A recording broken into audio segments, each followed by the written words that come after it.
You're listening to Unfiltered with Muhammad Uncut, a podcast about personal growth and authentic leadership.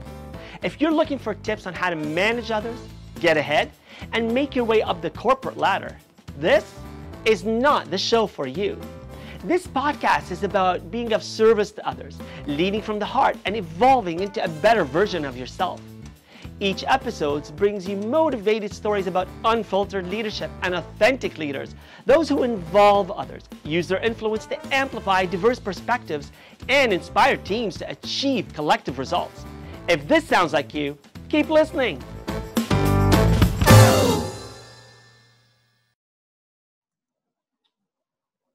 Well, good day to wherever you are, whether you're in Sydney, Australia, or in London, Ontario, or anywhere around the world.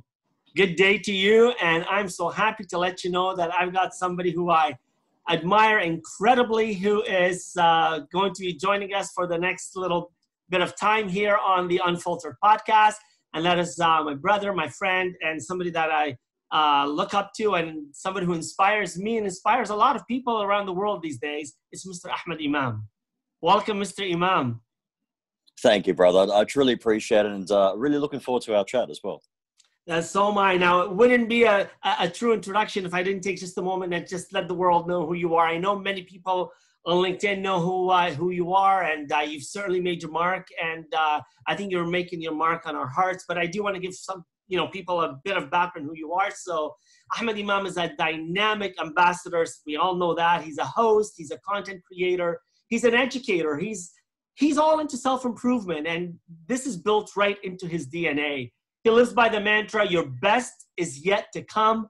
His mission is to help 1 million people build the confidence and courage they need to be the best and to live the best life that they can. As the ambassador for Success Resources Australia, he opens the door to the world's greatest speakers, thought leaders, and business minds, and provides the opportunity for you to learn from them through world-class seminars, exclusive retreats, and elite masterminds.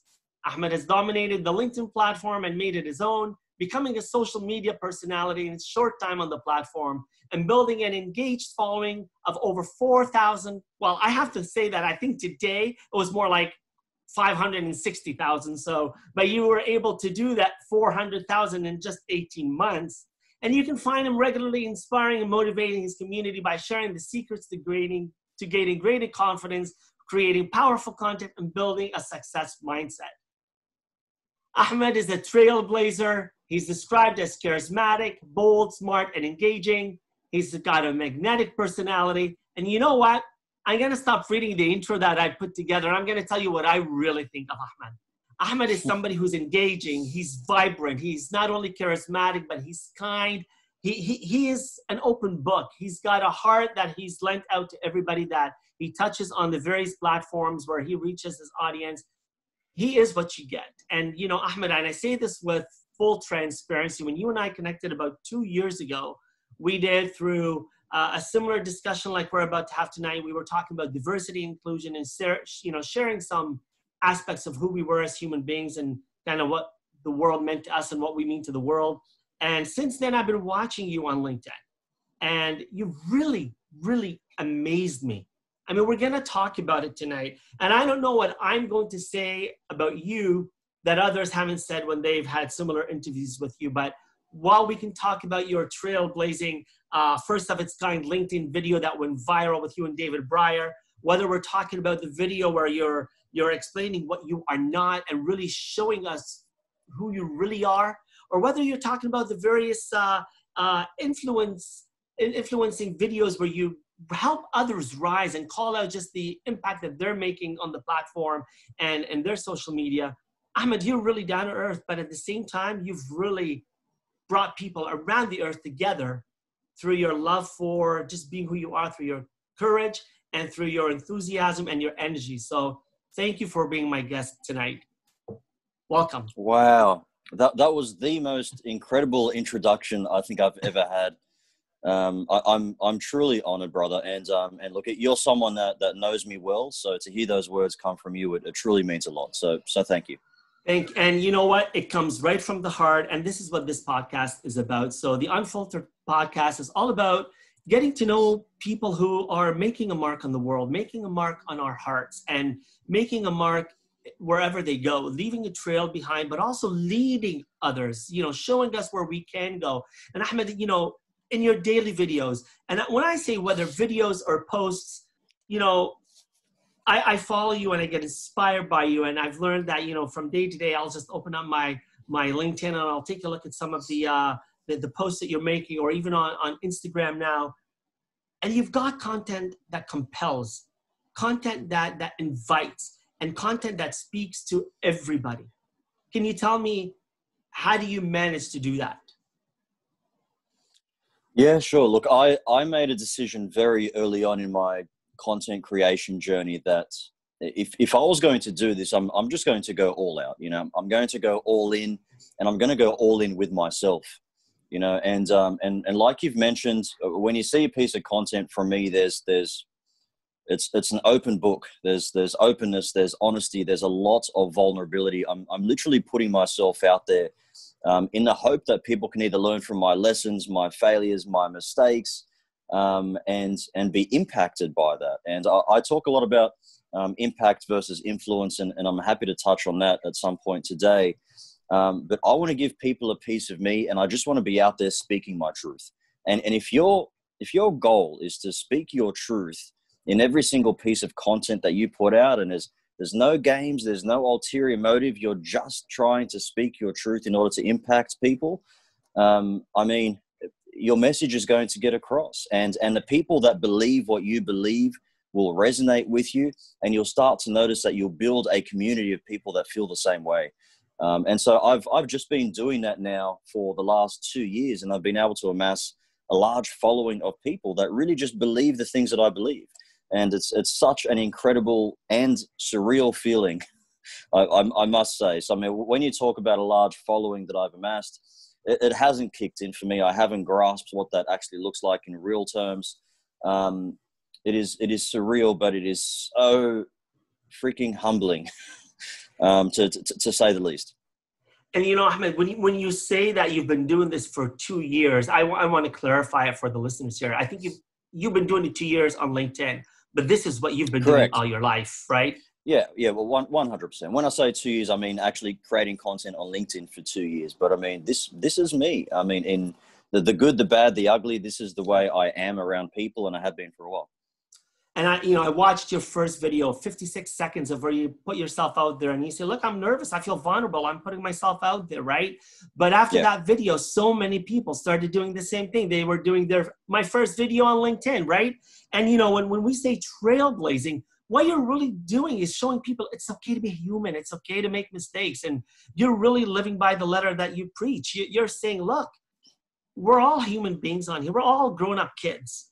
You know, sometimes I look at LinkedIn, it's become fun, and it's also become informative, and it's really transformed since 2002, right? But it still holds that message that it can inspire people to really want to think about how can they step out of their comfort zone? How can they get into their better zone, right? And that's something that you talk about every day. So how do you manage to get out of bed, you know, and sit on your beautiful balcony there in Sydney and take in the view? How do you manage to get out of bed and get into your comfort zone all the time? How easy or difficult is that for you?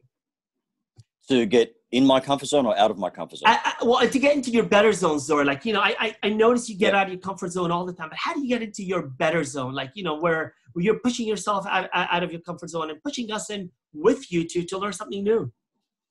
Yeah, for sure. Look, I want to focus on making an impact. And now that I have a platform where I'm able to spread a message and impact a larger number of people, I'm very premeditated about what I put out.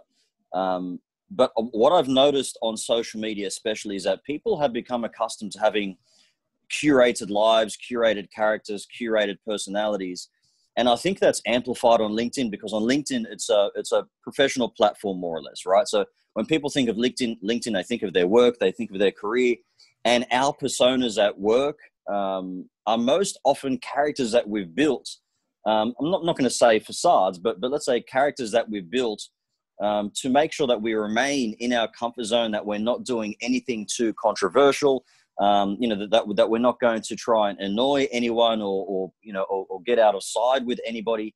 And I think that then transcends over to LinkedIn. So people feel that when they jump on video on LinkedIn or when they're putting out a post, they have to have this same professional work character. And a lot of the time it takes them away from who they truly are.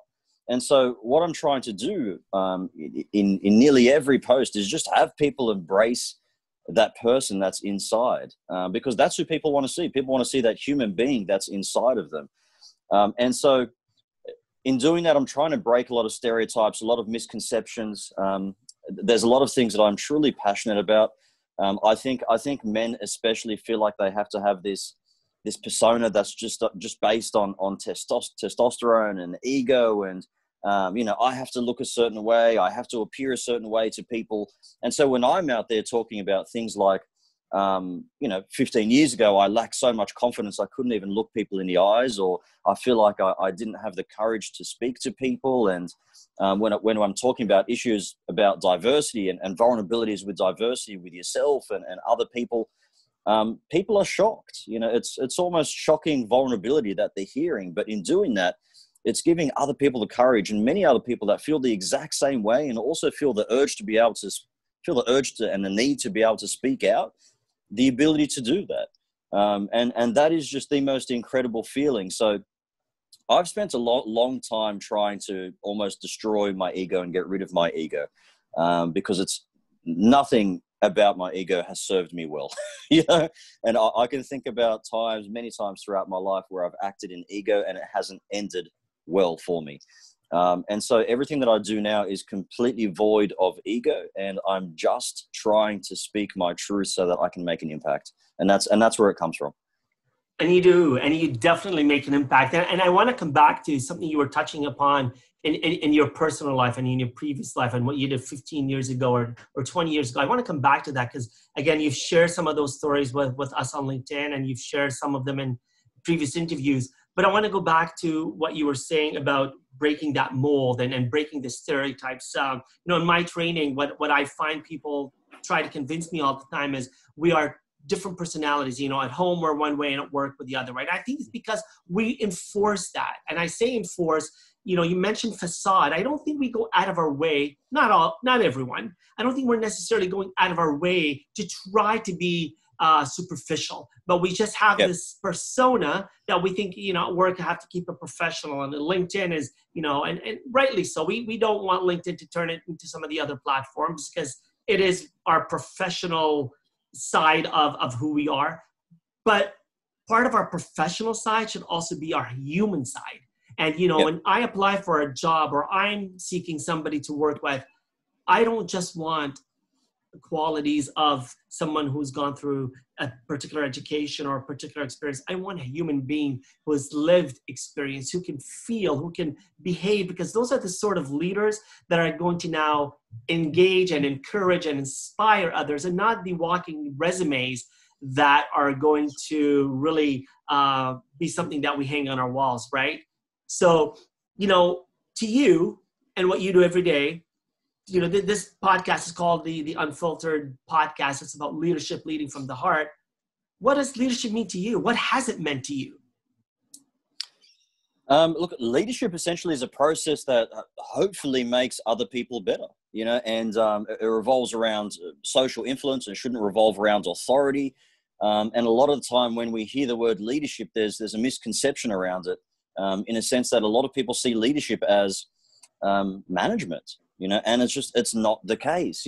Management is essentially being hired to have a title and lead a team. That does not mean that you can influence the team or you can impact the team.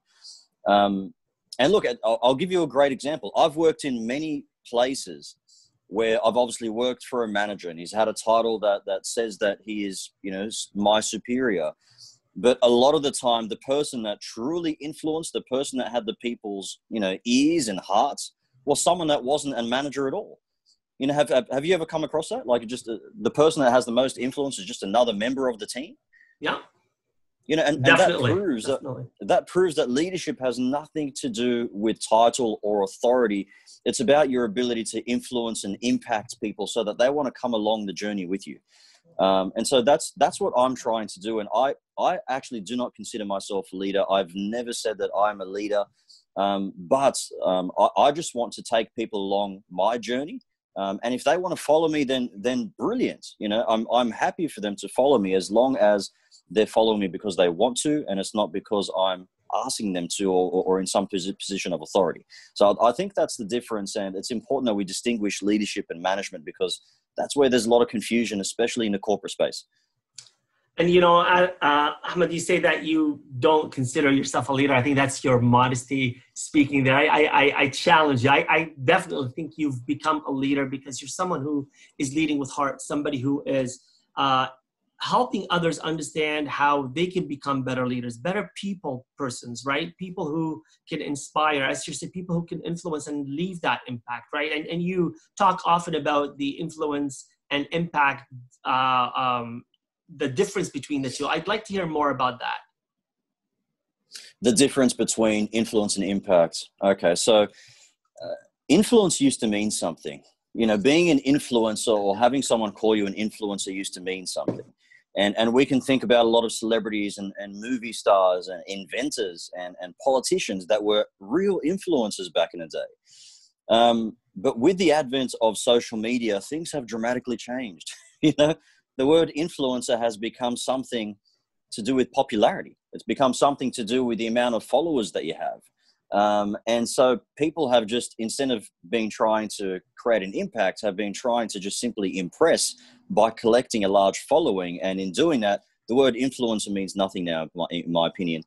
I put out a post the other day explaining this a bit better, because someone asked me what was the difference between influence and impact. And I told them that everyone that is making an impact has influence, but not everybody that has influence is making an impact. Right. So if you could have 100 followers and be making a bigger impact than somebody that has 1 million followers, and believe me, I've seen that play out in real life.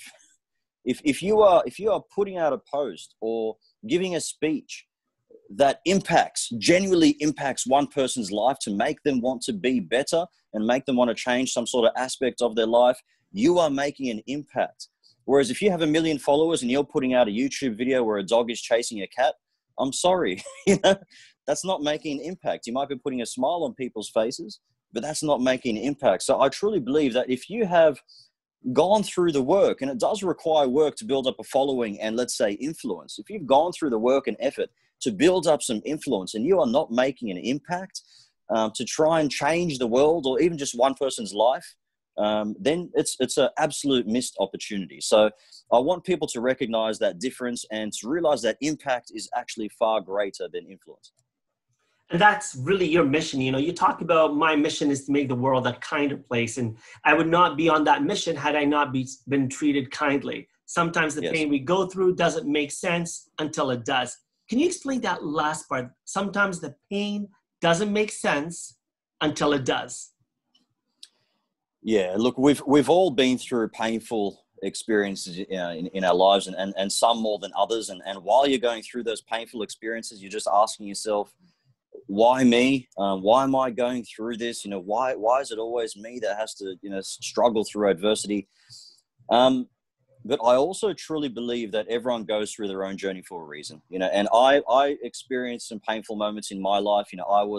I was bullied for most of my childhood and schooling. I mean, literally a good 10 years I can think of being bullied. I internalized a lot of the pain and hurt just because I was, I didn't want people to see that as a weakness, and I didn't want to get bullied some more as a result.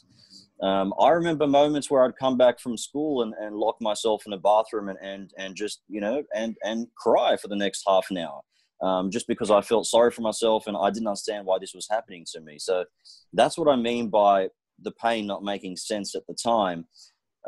But looking in hindsight now and considering the things that I'm talking about now, I'm an anti-bullying advocate. I have a need, not just a desire, a need to be able to help people build their confidence and build their courage to speak their truth, to actually be themselves, because that's what I was afraid to do before. And I wouldn't be able to do that with a level of conviction and heart that I do had I been treated kindly in the past. I would not be on a mission of trying to make the world a better place and trying to spread kindness as much as I am had I been treated kindly 15, 20 plus years ago. And so that's what I meant by that statement. And I truly believe that the pain that we all go through is almost a billboard from the universe, a higher power, a God, whatever you want to call it, letting us know how we can actually serve people better.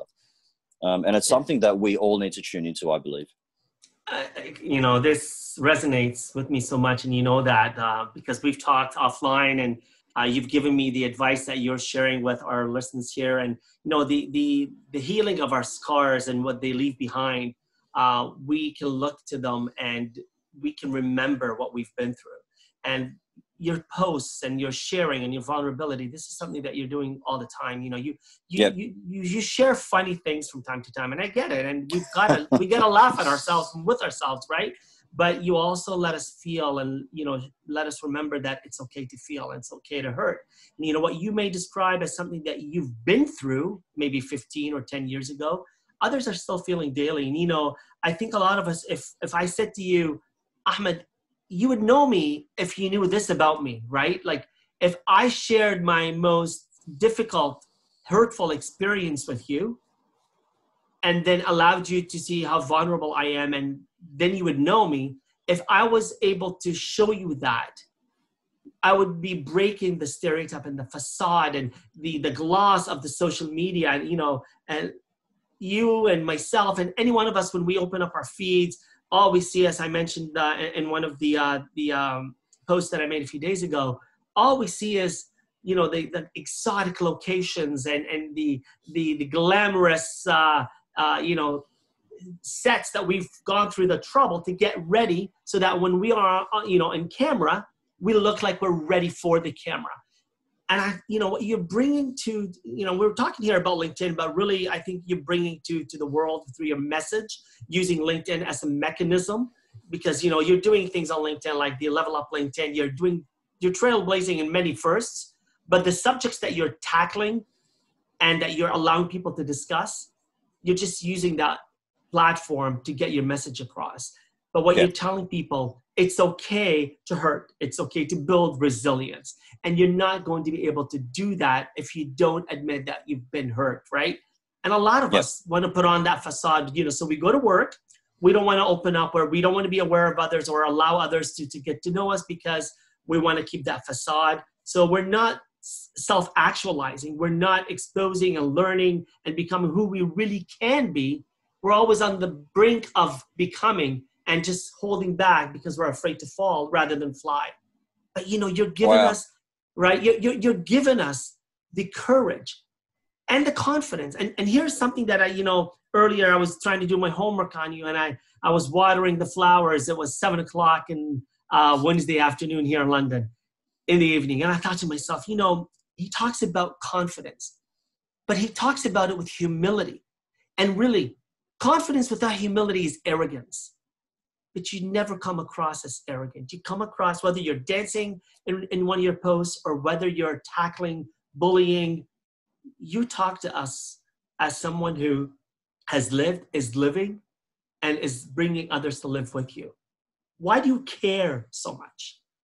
Wow. Your words are just beautiful. The way you articulate a message in a story is just incredible. You actually gave me goosebumps while you were saying that. You give me goosebumps. Payback. Why do I care? Look, for the last 15 years, I was putting on a facade. For the last 15 years, I was putting on a character because I was ashamed of what I had been through, and I thought that it was my fault. I was ashamed of the fact that I had been bullied because I was different, because I was apparently weak to others, and I internalized that. I didn't want to actually talk about it because I was ashamed of it. And so why do I care? I don't want people to feel the same way. People should never feel ashamed of going through the things that they've been through, and it could be a number of different things. And people have struggled in situations far more adverse than I have, that are ashamed of talking about it because they feel it's their fault. It's not your fault. And I want people to know that. And the moment that I acknowledged that it wasn't my fault, and the moment that I had the courage and took the courage to actually start speaking about not only the fact that I was bullied, but my experiences with discrimination and bias that really changed me at that time and shook me to my core. The moment I realized those things were not my fault, I empowered myself to a level that I couldn't even explain. It took this weight off my shoulder, and it gave me the ability to actually speak my truth with such conviction that now it inspires people and motivates other people to do the same. And so that's why I care, because it comes from a place of hurt, of pain. I've struggled through the process of self-discovery and confidence myself. When we talk about confidence, to me, it's not some sort of emotion that you have to kind of change and flick this switch to feel confident. Confidence is a skill set that you have to acquire over a long period of time. It took me 15 years to develop my confidence. And now I have the ability to go on stage in front of hundreds of people, thousands of people, and speak my truth and do that in, the definition of confidence. And you're not done, right? Like that process, it's a process, right? Yeah. I'm not done. I'm not done by a long shot. And every single day I'm learning about confidence, because it is just that, a skill set that you constantly have to build and a muscle that you have to train. And you know what? As soon as you stop training that muscle, your confidence can go. It fluctuates like anything else. And so for me, it comes from a very real place of wanting to serve people that experience some of the similar things that I experienced and went through some of the pain that I went through. And that's why I care so much. And Ahmad, that's so powerful. That caring and sharing, because in telling people our story, when you talk about you felt like an imposter, and so many of us struggle with the imposter syndrome. And unfortunately, when we don't know what it is, when we don't know that, this isn't anything that we have brought upon ourselves, right? This is something that because of the stereotype and the bias and the bullying, and we've allowed ourselves to believe that we're not as good as we truly are. You're likely were as confident and as capable and as smart and intelligent and beautiful and warm and energetic and inspiring and charismatic then as you are now. But that lack of, awareness of your confidence made you feel like, am I living a lie? And again, I before I could remove the mask and really shave off the various layers of being an imposter and exposing myself to others and saying, it's okay. It's that liberating feeling of saying, we aren't really that different. And I think that's where we help others rise, because they can look in the mirror and recognize that we may be different, but we're likely more alike. And, you get up there, I think you post almost regularly. And I keep talking about your posts. I don't necessarily want to refer to these as some sort of habitual desire to get followers or to seek anything. I think you do it because you feel that I'm getting out of bed today and I need to make a difference and I have a purpose. I got a mission. Yep. I need to be kind. Yep. And therefore, you spill your authenticity into, out of your heart and onto the pages, and you share them, whether through a post or through a video or through, some sort of connection with the others. And you're bringing life and humility to the social media platforms, because I think, we have to peel away these masks where we've allowed people to function through facades and through just disingenuity, right?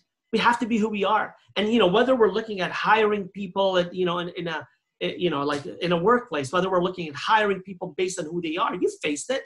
You couldn't get a job because of your name, right? So you had all these things against you. Well, we want to hire people. We want to hire humans. We want to work with people who have that ability to connect with us, because we're going to build trust. If you don't have confidence, if you don't have confidence in the other person, you're not going to be able to build trust.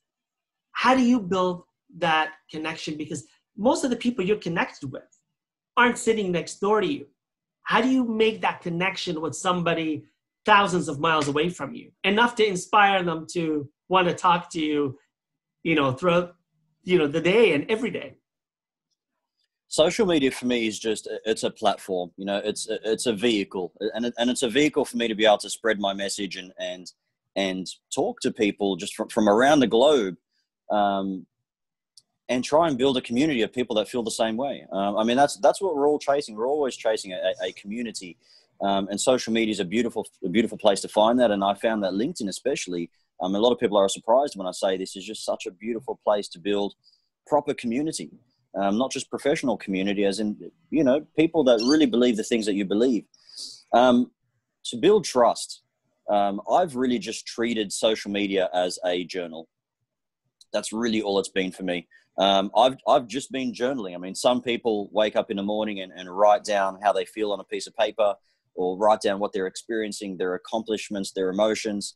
For me, that's social media. So, I mean, you can have a look at my posts and go back over the last couple of years, and you'll see exactly what I'm thinking about, what I'm feeling, and what's going through my mind at that exact moment, because I'm actually journaling it. For me to build trust, I have just shown that through vulnerability, and the need to, like we've been talking about, peel back a few layers and just show people this human side of me. And look, we have all been conditioned to just put those layers on over the years, and it's a defense mechanism, and it's also a way that we have felt that we need to be able to attract clients and to attract partners, and to just, you know, to curate our life. But I actually feel the world is shifting. And I've been feeling like the world has been shifting now for the last couple of years, and it's almost shifting now at such a rapid rate. And when you have people like myself and yourself openly talking about things that people would not have spoken about before, as in men really grasping their emotions, and you can still be a man and grasp your emotions, talking about vulnerabilities and talking about being human and talking about togetherness in such an open forum, that's now happening more now than it ever has been. And it's causing this ripple effect that I'm actually feeling across social media, and it's a really beautiful thing. And of course, you know, on a global scale, we're seeing a lot of you know, a lot of trials when it comes to community and togetherness, and sometimes it takes us back 10, 20 years. But as long as there's a movement and a culture of people that are willing to be open and speak about their actual real human experiences, that shift is going to occur. And so for me to build that trust, to go back to your original question, it's been by putting myself out there with shocking vulnerability, and just trying to connect with people at that human level more than anything else. And I've had CEOs, executives, directors, people leading some incredibly large businesses, doing some incredible things professionally, that have messaged me saying, thank you so much for putting out that post about confidence. You know, you've really inspired me to do this, or inspired me to do that. Thank you very much for speaking about your challenging situation where you experienced bias. I've experienced the same thing. These are people that are putting aside their professional platform, just speaking to me at that human level. And that's what we need to learn to do, because, I mean, we've been conditioned to do the opposite, in my opinion. We have to let people know that it's okay, right? And it is okay. It is so okay, you know, and we are enough. You know, we tend to hear this, and I'll say this, we tend to hear this language associated with the female gender, right? And we always looked at this language as a language of weakness. But I believe the reason that women are more emotionally intelligent is because they have mastered this language and have used it as a language of empowerment and expression. And I think the reason women, again, have a hard time in the corporate world and in getting into more positions of leadership is because the dominant culture of excluding this language, of pushing this language in and out and keeping it male-dominated, is making us miss the opportunity to connect with the human side of ourselves. And I think when men can start expressing and we strip away the gender bias that we have and allow us to speak as humans, right, regardless of our gender, we find that it's because of the experience, right? So I think, you know, acknowledging that this language is powerful. It's empowering. It's enabling. And men and women, men as much as women who have mastered it need to master and embrace it. It's going to open up the doors for us to become a lot more authentic. And, again, this brings me back to why I want to put up the podcast and have these conversations, because we need to be unfiltered. We need to strip away the various masks and just, reveal who we are as human beings. And, I come back to you, and you're doing that on a daily basis. I've seen what you've done. I see how you maintain that consistency. What you said in your first video and what you've said in one that you may have shared yesterday, you have a consistent message. What can you tell somebody who is struggling with finding that lane, finding that message, maintaining that consistency? Look, I went through a process to understand myself a little bit better. I actually went through this process with a business coach who was just incredible at trying to bring that true person out, to peel back those layers, as I mentioned. And the first thing that she had me do was actually understand my core values. And a lot of us don't actually do this. A lot of us go through our lives and we understand what's good and what's bad and when we're acting right or wrong. But we don't actually understand our core values and what are the things that we truly stand for. Like, what are the things for us that are absolute non-negotiables when it comes to building relationships and fostering relationships and making decisions. And so she actually had me define my 5 core values through a process of elimination. And for me, I mean, those core values ended up being kindness, optimism, growth, integrity, and respect. And those are the 5 things that I live by. And if I look at every single relationship that I built and fostered, it revolves around at least one, if not a few of those core values. And once I understood those core values and realized that this is me, this is actually what I stand for, it made the process of putting myself out there so much easier because I could have something to reference. And this is what I teach my clients when it comes to content creation. If you understand your values, whenever you do a post, whenever you write a piece of content or you record a video or you're putting yourself out there in some sort of talk, I want you to reference your values and ask yourself, is what I'm saying actually aligns with these core values? Because if it's not, then there's going to be some sort of disconnect, and that's why you hear me talking about kindness a lot. You see me being optimistic. You hear me talking about growth and self-improvement. It's not because it's a popular thing to do. It's because this is truly me in alignment with my core values. And so for me, that's the very first thing that I would have people do. And from there, it's really just a process of building the skill set of confidence to allow you to then speak your truth. And confidence is not something that you're going to wake up one day and then, wow, I feel so much better today. I feel confident today. That's not confidence. For 10 minutes, maybe. Yeah, that's a different emotion. Confidence comes from accomplishment. Confidence comes from practicing, truly being comfortable in being yourself every single day. And that happens when you achieve something and earn credibility with yourself. And so practice that confidence every single day by trying to do something that takes you out of your comfort zone. Trying to do something that you were absolutely terrified of before, and in accomplishing and being able to charge through that fear, you will earn this credibility with yourself that builds on that confidence skill set that then gives you that ability to speak your truth. Okay, so understanding your values, being able to speak your truth and share your story, and then just having the mindset where every single day you just have to show up and serve. Okay, every single day you have the ability to show up, and you just should show up and serve regardless of how you feel, because you'll be amazed at how exponentially that can grow over a short period of time. And a lot of the time you don't have to do much when you show up. But when I say serve, just have the focus on serving other people. And it's incredible the things that you can accomplish. Leadership is seldom, if ever, about us. It's about the difference we make when we put ourselves to service of others. And, you've consistently done this. I look at how you started when we were introduced, and I believe you've been on LinkedIn since 2018. And, your background is you've got a degree in commerce and you're a licensed real estate agent. And I think, you're probably the most well-known real estate agent on LinkedIn. but your practice and your accomplishments that you've worked hard at and that consistency over the past couple of years has allowed you to spiral and propel to be able to become an ambassador on this platform with other coaches and trainers. And, you know, I think for anyone, I'll say to myself, transitioning, trying to find out what we really are meant to do, whether we're 22 or 52, it goes to show that put your head to it, serve, make a difference, make an impact, be consistent about it, have the courage and the confidence, and you can accomplish, right? And nothing comes overnight, as you say.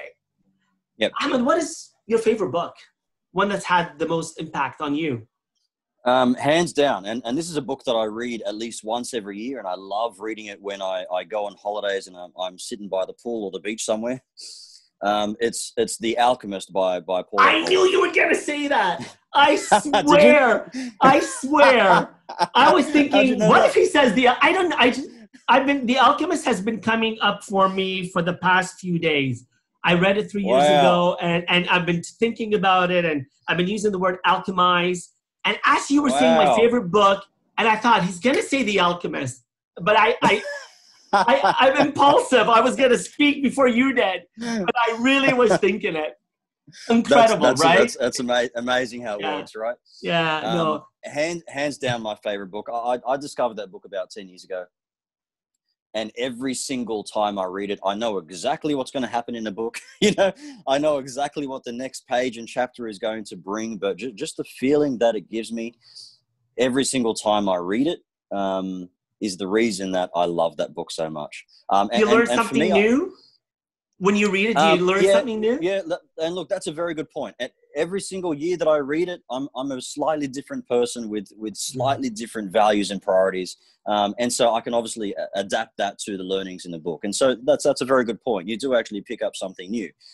But for me, I mean, just I resonate with the journey so much. I mean, and for those who don't know, and obviously you know the story, it's just about a boy, a very poor boy from Spain that decides to go on a journey to the deserts of Egypt to find a treasure, right? And just like we all do, and in the beginning of our lives, we think life is all about wealth and you know, the false concept of wealth, which is riches and luxury cars and beautiful mansions. But this boy goes in search of this treasure in Egypt, and along the way, he comes across many people that try and put him on the right path and guide him in the right direction. And we can use that analogy for us as mentors that we've come across in our lives. And throughout that journey, he comes to realize that this is not a external treasure that he has to find. This is a treasure that he has to find within himself. All right. So it actually becomes a journey of self-discovery. And the boy actually ends up finding himself in the deserts of Egypt. And he had to go on this very, very long journey of ups and downs in order to get there, in order to discover himself. And he realized it had nothing to do with riches or worldly possessions. It just had everything to do with going through a process to actually find who you truly are. And for me, just the message in that book is powerful, to say the least.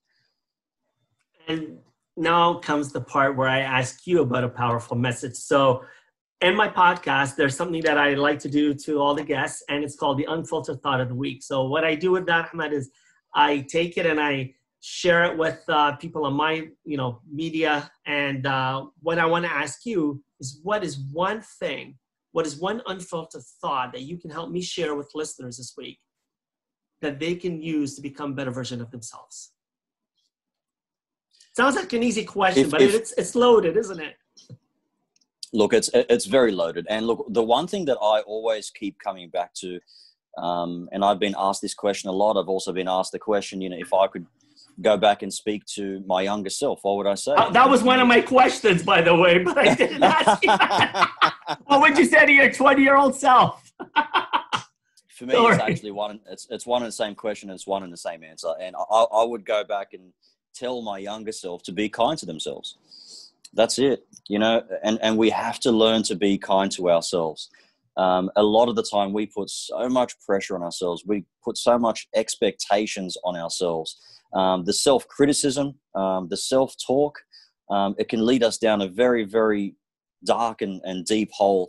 And if we're able to be kind to ourselves and truly kind to ourselves and embrace ourselves for all the good, all the bad, all our strengths, all our weaknesses, and be aware of those strengths and weaknesses, we're very much able to then show that love and kindness to other people. And so for me, it always starts with ourselves. And for me personally, it always starts with being kind to myself. And so that's my message to your audience. And that's a powerful message. And, you know, being kind to yourself and being kind to others, karma's going to get you. It's going to come back and people are going to be kind to you. And I think that's what, whether it's the platforms that you use to share your message or, you know, the work that I'm sure you do offline as well, Ahmad, you know, you do it with kindness and people have come back to recognize you as somebody who epitomizes kindness. So, you know, keep it up because you inspire many and we need to continue sharing and caring with kindness because one day at a time we can change the world and we can change the people who live on this beautiful earth through kindness. So I want to thank you for being my guest today, for helping us understand what unfiltered leadership looks like, and for believing that with kindness, we can truly change ourselves, we can change the world. Thank you, bro. My pleasure. It was such an amazing chat, and I love what Unfiltered stands for. So please keep doing what you're doing. Thank you. Blessings. All the best. Thank you for listening to Unfiltered, the show about authentic leadership and personal growth. Like what you heard?